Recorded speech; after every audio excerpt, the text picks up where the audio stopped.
Both New Orleans and Amsterdam have developed distinct engineering strategies to cope with their inherent flooding risks posed by their respective geographies. Yeah, and they're going to be completely different because they were engineered independently, separately. For the most part, I believe that. Hey, how's it going, guys? Welcome back to the channel. So Amsterdam and New Orleans are both in like river deltas, right? They're both below sea level and stuff like that, and share a lot of similarities actually. So this here is actually going to show some of the differences, I guess, because it's called Sunken Cities, Why New Orleans is Doomed, quote, right? But Amsterdam is safe. So they're not all that similar, evidently, because if so, New Orleans wouldn't be doomed while Amsterdam being safe, right? Anyways, the channel is called Geography by Geoff, if I'm pronouncing that right. If not, I apologize. Hit like on the video. The links to the original video will be down in the description section down below and all that good stuff. I've definitely done some videos by him before, by this channel before. I off the top of my head couldn't tell you the name of them, but I totally recognize the title of the channel, right? The name of the channel. So we're gonna check it out. We're gonna see what's going on here with New Orleans and why is it doomed. Nothing off the top of my head. I can't think of anything, so we're gonna find out. New Orleans is a vibrant and beautiful city with a very unique culture within the United States. It also happens to be sinking into the ocean. This has led to some calling the city doomed, which is interesting because if we look to northwestern Europe, we can see a similar city with a similar underwater elevation, but without all of the doom and gloom. So why is New Orleans doomed, but Amsterdam considered to be safe and thriving well into the future?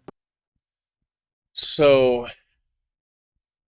they're both 7 feet, whatever that is in meters. You know, I don't know. I mean, I could do the math. I think it's honestly close to 21 foot, right? A meter's close to 3 feet, but that would make Amsterdam 21 meters below sea level. And I'm pretty sure in some of the videos that I've done reactions to, it said it was 19. So a meter might not be all the way at 3 feet. If it's 19 feet below, or 19 meters below sea level, which let me know actually about that. Regardless, whatever it is, they're both checking out the same measurement, right? 7 feet, X amount of meters. Of course, one's pointing north and one's pointing south. That doesn't matter though, because of course water flows down. Has nothing to do with the poles on the globe, right?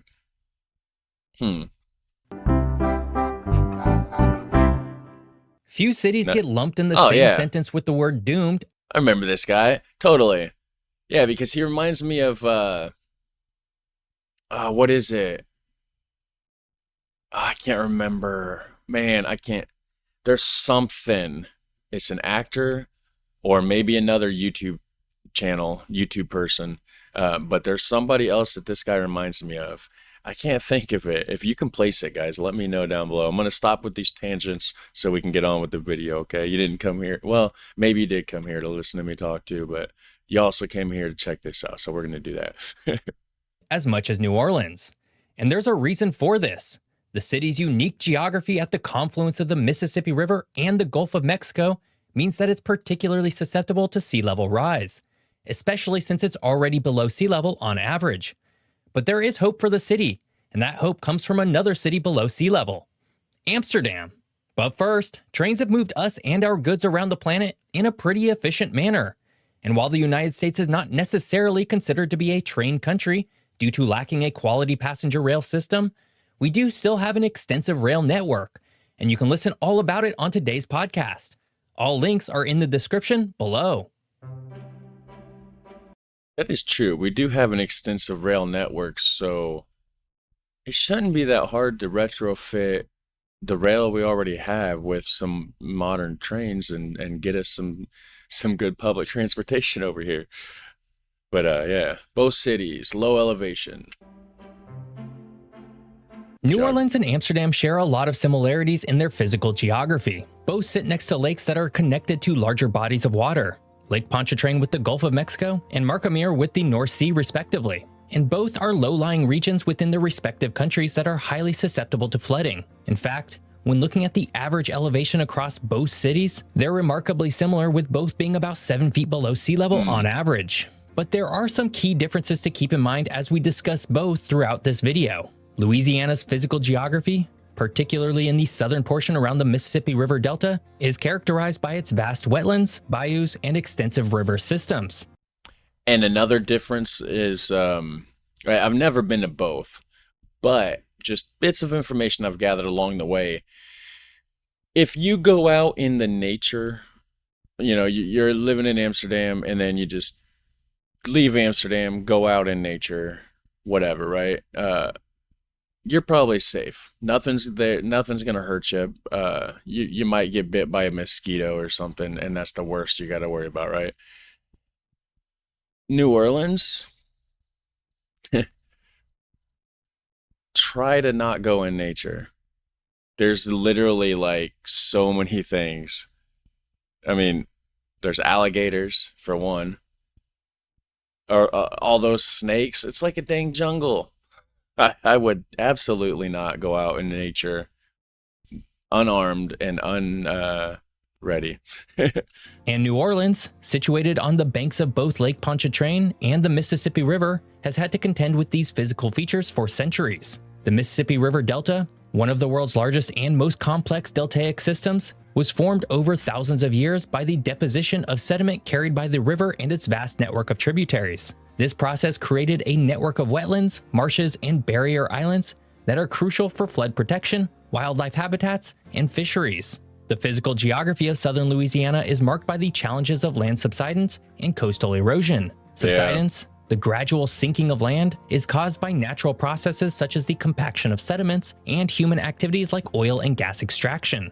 Coastal erosion is exacerbated by sea level rise and the loss of sediment supply due to river channelization and levee construction. Finally, the region's climate is humid subtropical, characterized by hot, humid summers and mild winters, with frequent rainfall and a susceptibility to hurricanes and tropical storms. All of Yeah, I forgot about that. If nature, like if the animals don't kill you, if you survive the snakes and the giant spiders and the alligators, you know,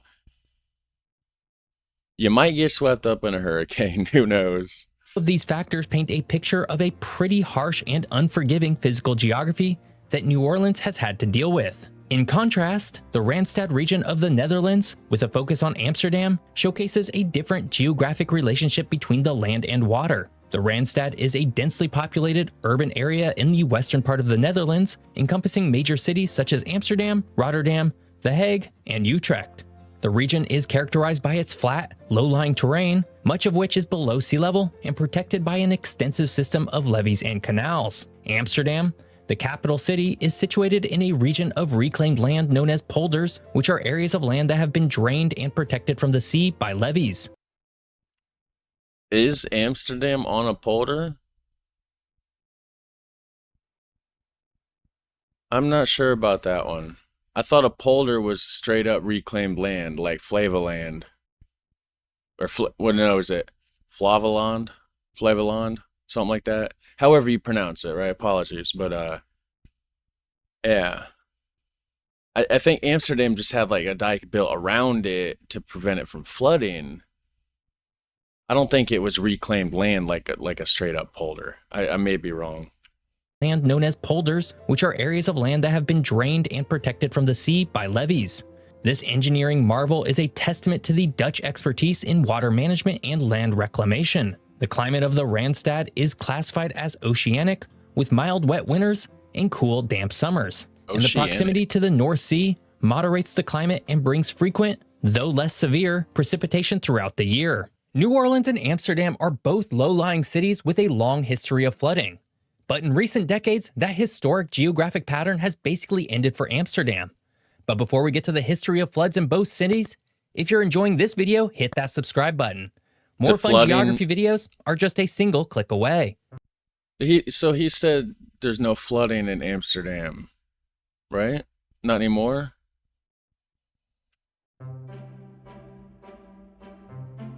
We'll figure it out. New Orleans and Amsterdam share a commonality in their constant battle against flooding due to their low-lying geographic positions. New Orleans, founded in 1718 by the French Mississippi Company, was strategically located at the bend of the Mississippi River, making it an ideal spot for trade and military advantage. The city was named in honor of Philippe II, Duke of Orleans. Its early growth was driven by its position as a port city, facilitating the movement of goods along the Mississippi River and across the Gulf of Mexico. This location also made it a melting pot of cultures, blending French, Spanish, African, and later American influences, which have profoundly shaped its unique cultural and architectural heritage. But from its inception, New Orleans faced significant flooding challenges. The city's foundation on soft, marshy ground, coupled with its below sea level elevation, made it highly susceptible to water inundation. To combat these issues, a series of levees and drainage systems were constructed. However, these measures were often overwhelmed by the Mississippi River and seasonal hurricanes. The catastrophic flood of 1927 led to substantial federal investment in flood control infrastructure, including the Mississippi River and Tributaries Project, which involved constructing extensive levee systems, spillways, and floodways.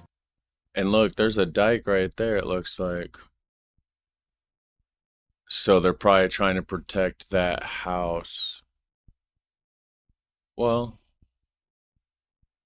no, because the water goes in right here anyways, so that dike doesn't make sense to me. What is that dike doing? There's water on this side of it, and there's water on this side of it, so what are they stopping? Can somebody let me know about that, because that doesn't make sense. Despite these efforts, New Orleans' vulnerability was starkly highlighted by Hurricane Katrina in 2005. The failure of levee systems resulted in widespread devastation, prompting a re-evaluation and strengthening of flood defenses. All told, New Orleans has had to contend with 69 floods between 1997 and 2019, or about 3 on average per year. Amsterdam, on the other hand, traces its origins to the late 1100s when it was established as a fishing village at the mouth of the Amstel River, which is also where it gets its name. The city quickly grew into a significant trading hub due to its advantageous location and access to the North Sea. By the 1600s, Amsterdam had become one of the world's most important ports and a center of finance and trade during the Dutch Golden Age. This is also the era when Amsterdam began construction of the canals it has since become famous for. And like New Orleans, Amsterdam faced the constant threat of flooding given its low-lying topography, with much of the city below sea level. To manage this, the Dutch developed a sophisticated system of levees, canals, and pumps to manage water levels and protect the land from the sea. The construction of the Afsluitdijk in 1932, which transformed the Zuiderzee into the IJsselmeer, was a monumental achievement in Dutch water management, significantly reducing the risk of flooding. Amsterdam's resilience against flooding is epitomized by the Dutch Delta Works, a series of... I got reaction videos to most of this stuff he's talking about in regards to the Netherlands, Amsterdam, right? Not so much New Orleans, but the Delta Works. I got videos I've done on that. Yeah, go check them out, guys. There's a ton of videos that I've done reactions on the Netherlands about dikes and, you know, the Delta Works and all that sort of stuff. So, yeah. Construction projects initiated after the disastrous North Sea flood of 1953, where 1,836 people died across the Netherlands. These projects included the building of storm surge barriers, sluices, locks, levees, and dams designed to protect the Netherlands from the sea. I actually did a reaction to that video. This footage that it's showing right here, it was this footage but colorized. I don't remember the actual name, but you could probably search Delta Works and find it. Locks, levees, and dams designed to protect the Netherlands from the sea. Both New Orleans and Amsterdam have developed distinct engineering strategies to cope with their inherent flooding risks posed by their respective geographies. Yeah, and they're going to be completely different because they were engineered independently, separately. For the most part, I believe that there has been some people from the Netherlands in more recent years, after Katrina, Hurricane Katrina, I think, that has went to New Orleans and helped kind of beef up their infrastructure a little bit to help prevent, you know, from future flooding. But prior to Hurricane Katrina, I'm pretty sure it was just completely independently developed, you know, so you're going to have differences for sure. But earlier they said something about, I thought he said something about New Orleans not flooded anymore, and I was like, are you sure? So that's clearly not wrong, or clearly wrong, clearly not right, because he just said they have, a little bit ago they said they average like 3 floods a year in New Orleans. So probably Amsterdam's the one that's doing a lot better as far as I know, because they don't have 3 floods a year. They might still have a flood here and there, maybe, but you don't really hear of it, right? But where New Orleans has had dozens of flood events over the last few years, with one almost destroying the entire city, the last major flood to hit Amsterdam was in 1995, when around 250,000 people had to leave their homes. And while there have been floods in Amsterdam in recent years, the frequency and intensity of them are much less severe, which leads to the question of today's video. If both cities are low-lying and constantly have to deal with water and flooding, then why is New Orleans often considered to be doomed, but Amsterdam is safe well into the future? Because if it's not Dutch, it's not much, right, guys? No, but it's because the Dutch engineering, and the fact that they've been dealing with this since, the 1100s.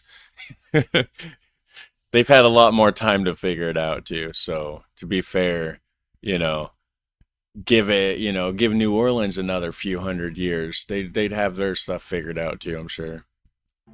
New Orleans and Amsterdam, both iconic cities built in low-lying areas, face significant threats from rising sea levels and the ever-present danger of flooding. However, the outlook for each city is markedly different. New Orleans is often seen as a city on the brink of ruin, while Amsterdam is considered well-prepared to thrive into the future. And it's not just because of the water. New Orleans is full of violence, drugs, gang activity, people shooting each other in the street. Amsterdam, you might have a little bit of that, you got some violence, you got some, it's a hot spot for some of the seedy, scammy kind of things that can go on in Europe, right? Like, we all know that there's some issues, but on the front, at its, like, just looking at it, just walking through the city, this and that, they got it under control. For the most part. New Orleans, not so much.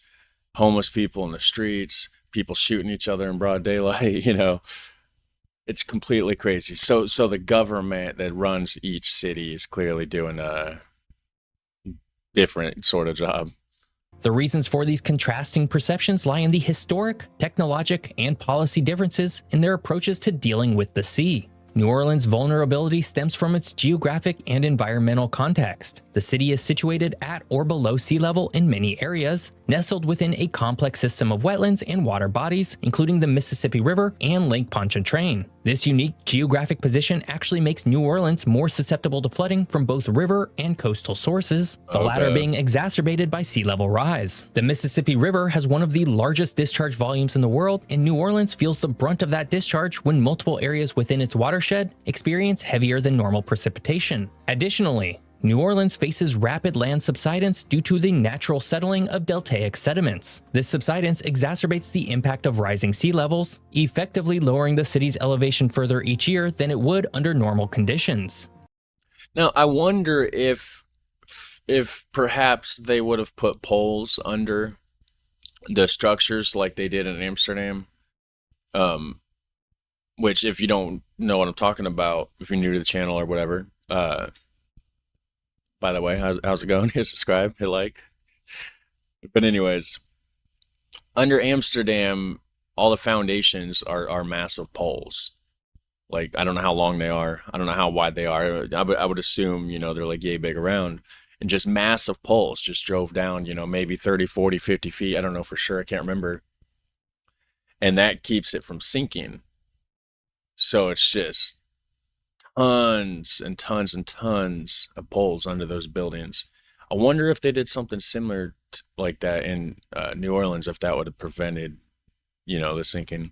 And despite extensive flood defense infrastructure, including levees, flood walls, and pumping stations, New Orleans remains highly vulnerable to extreme weather events. Hurricane Katrina in 2005 was a stark reminder of this vulnerability, when the failure of the levee system led to catastrophic flooding, resulting in widespread destruction and loss of life. The city's flood management strategies have since been improved, but the challenges posed by climate change, including stronger hurricanes and higher sea levels, continue to threaten its future. Amsterdam, while also a low-lying city with much of its area below sea level, presents a different picture. First, the Dutch have a long-standing and well-documented history of mastering water management. The city's foundational approach to dealing with water began with the construction of levees and canals, which transformed swampy land into habitable and arable spaces. Over centuries, this expertise has evolved into one of the most advanced and comprehensive flood defense systems in the world. At a fundamental level, Amsterdam's success in water management is rooted in its social and political commitment to resilience. The city integrates water management into its urban planning, ensuring that new developments are designed with flood risks in mind. This includes creating multifunctional spaces that can serve as parks or public areas during normal conditions and as water retention basins during high water events. Moreover, the Dutch public is highly aware of the flood risks and supportive of the necessary investments and policies to mitigate these risks. Finally,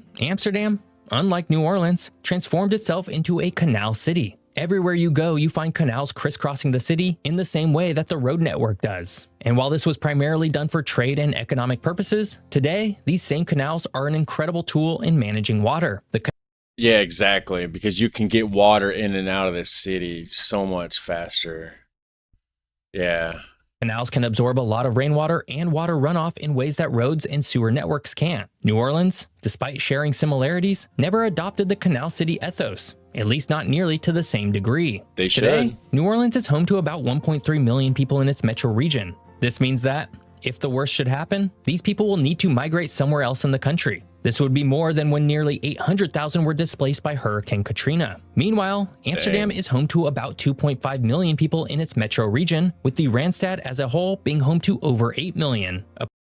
Now, can anybody explain, actually, I was wondering earlier, the Randstad, why is it missing this middle section?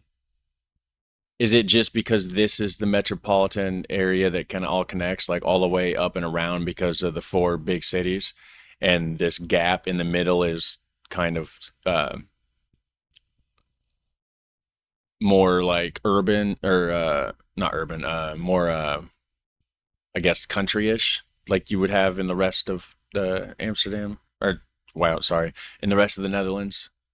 Let me know, because I thought the Randstad was just the whole area. But like I said, the middle, section's missing, so I don't know.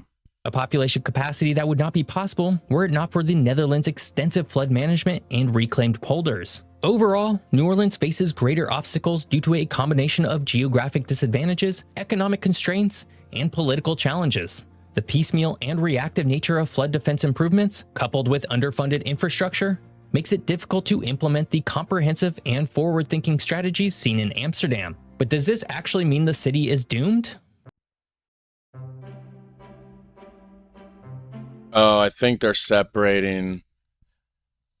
So this is a different view of that polder, or not polder, that dike. So I think this canal, whatever this waterway is here, is actually a different waterway than this one. Before, you couldn't tell. It looked like, this right here went around. But yeah, it's definitely blocked off. So they're trying to connect, or they're trying to keep the 2 waterways separate. One's probably freshwater, one's probably saltwater, I would assume. Huh. Does this actually mean the city is doomed? It's often been said that New Orleans is living on borrowed time. The levees constructed and built over the last few decades are keeping the city afloat when it otherwise would have sunk a long time ago. In some ways, this is true, but it's also true for a lot of cities. Still, New Orleans does face some acute issues over the next few decades that make it easy to predict that the city is doomed. But that might not actually be the case. According to recent estimates, due to rising sea levels and subsidence, southern Louisiana loses about 34 square miles of land every year. At this rate, it's expected that by 2040 or 2050, if nothing were done, New Orleans, or at least a large part of it, would be permanently underwater. But despite What? this outright bleak projection, there is hope for New Orleans. By adopting and adapting strategies similar to those employed by the Netherlands, New Orleans could yet survive.